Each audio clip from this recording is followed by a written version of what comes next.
समझते हैं कि हमारा माइंड कैसे हमारी जिंदगी को कंट्रोल करता है। हमारे मस्तिष्क के दो हिस्से होते हैं और दोनों अलग अलग तरीके से काम करते हैं और दोनों की अपनी खासियत है। कुछ लोग इन्हें ऑब्जेक्टिव और सब्जेक्टिव मन कहते हैं, कुछ चेतन और अचेतन मन कहते हैं, कुछ जागृत और सुषुप्त मन कहते हैं, कुछ पुरुष मन और स्त्री मन कहते हैं। हम अपनी डिस्कशन में चेतन यानी कॉन्शियस और अवचेतन मन यानी सबकॉन्शियस वर्ड का यूज करेंगे। इमेजिन करें कि आपका सबकॉन्शियस माइंड एक उपजाऊ मिट्टी है और आपका कॉन्शियस माइंड एक बीज है। अब आप जिस भी तरह का बीज अपनी जमीन में डालेंगे उसी तरह के पौधे के रूप में आपको रिजल्ट मिलेंगे। अगर आम का बीज डाला तो आम होंगे और अगर कैक्टस का डाला तो ऑब्वियसली कैक्टस होंगे। इसी तरह आप अपने चेतन मन से जिस तरह के विचार अचेतन मन में डालेंगे, अचेतन मन उन्हीं विचार रूपी बीज को बड़ा सा रिजल्ट बनाकर आपके सामने ला देगा। अब सवाल ये उठता है कि क्यों कोई गलत पौधे या रिजल्ट का बीज अपने अचेतन मन में डालेगा, और जवाब ये है कि क्योंकि ज्यादातर लोगों को ये पता ही नहीं चलता कि कब और कैसे ये कंडीशनिंग हो जाती है और कैसे हम अनजाने में गलत इंस्ट्रक्शन के तौर पर अचेतन मन में वो डाल जाते हैं जिसके रिजल्ट्स हम नहीं चाहते। तो आइए समझते हैं कि कैसे सीडिंग और कंडीशनिंग होती है सबकॉन्शियस माइंड की। कभी गौर किया है कि जब हम कोई गाड़ी या कोई भी नई चीज खरीदना चाहते हैं और जब हम उसके बारे में सोचने लगते हैं तो धीरे धीरे हमें सब जगह वही चीज या वो गाड़ी दिखाई देने लगती है।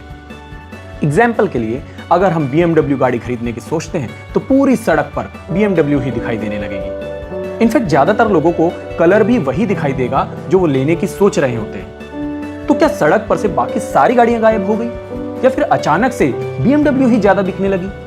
नहीं, क्योंकि हम लगातार उसी गाड़ी के विचार हमारे अचेतन मन में अनजाने में डाल रहे हैं, इसलिए अचेतन मन वही चीजें बड़ा बड़ा कर हमें दिखा रहा है। अगर आपने कभी साइकिल चलाई हो तो शुरू में आपका सारा ध्यान सभी विचार साइकिल चलाने की तरफ लगाने पड़ते हैं, वरना आप कभी भी गिर जाते हैं। और जब बार बार आप ये प्रैक्टिस करते हैं और अपने माइंड को साइकिल चलाने के इंस्ट्रक्शंस देते हैं तो कुछ ही दिन में ऐसा हो जाता है कि साइकिल खुद ब खुद आपके ज्यादा ध्यान दिए भी चलने लगती है।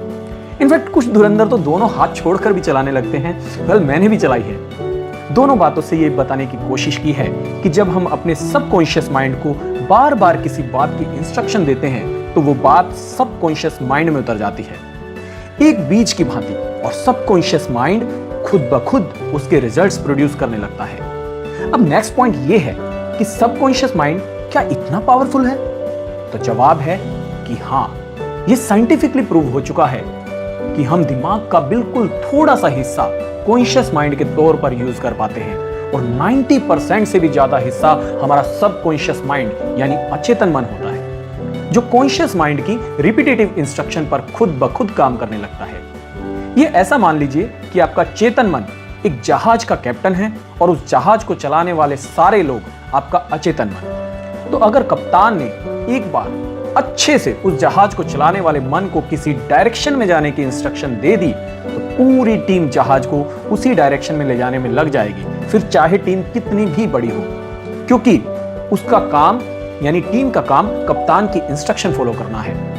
यही वजह होती है कि हमारे अचेतन मन जिसमें अपार शक्तियां हैं, पर अगर हमने अपने चेतन मन से एक बार अच्छे से कुछ इंस्ट्रक्शन दे दी उसे तो वो उसी डायरेक्शन में काम करेगा और अपनी सभी ताकतों को जहाज की उस टीम की भांति आपकी इंस्ट्रक्शन फॉलो करने में लगा देगा।